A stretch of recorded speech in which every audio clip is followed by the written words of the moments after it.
emotional awareness and emotional understanding. Emotional awareness. Emotional intelligence, at the very least, enables you to be aware of other people's emotions. This means you are able to correctly identify the range of emotions that they are feeling. This is what makes other people's emotions very tricky, because we're not confronted or faced with black and white situations. When you look at somebody, you can't just say that that person's angry. Usually, the person has a range of emotions.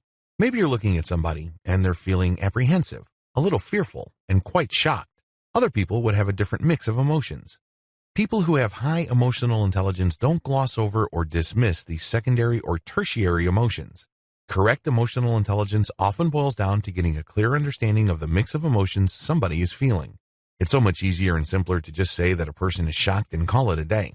Unfortunately, you're not really fully understanding that person if you don't bother to look at other emotions that may be at play.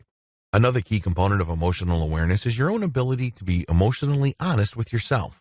In other words, you have to be able to read your own emotions, and this has to be a complete and honest, objective assessment. In other words, you can't just assume that since you're subjectively feeling a certain way, then that is the absolute truth. On a purely subjective basis, that is absolutely correct. After all, if you're feeling angry or upset, you have every right to feel that way. You obviously should know yourself enough to clearly label what you're feeling at any given time. The problem here is, your emotions don't exist in a vacuum. Other people looking in from the outside must be able to clearly read you as well. There's a problem when there's a disconnect between the objective reading of your emotions and your own labeling of your emotions. It's not unusual for people to feel really angry, but other people would think that they're just disappointed, let down, or inconvenienced. Eventually, this disconnect can actually cause serious problems. Finally, increased emotional awareness leads to the ability to function without emotional denial. In other words, when you feel some strong emotion, you can easily own up to it.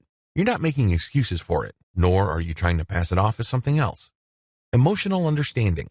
In addition to understanding other people's emotions as well as your own emotions and clearly identifying them, emotional intelligence also involves deep emotional analysis. When somebody feels emotionally upset, it is not just something that they feel at a given point in time and in a certain place. It has an impact. It can tie back to something that happened before, or it can cause consequences that will resonate in the future. People with high EI understand this. This is why they are just as concerned about future impact and consequences as they are with root causes of why people feel the way they do. This analysis also applies to their own emotional states.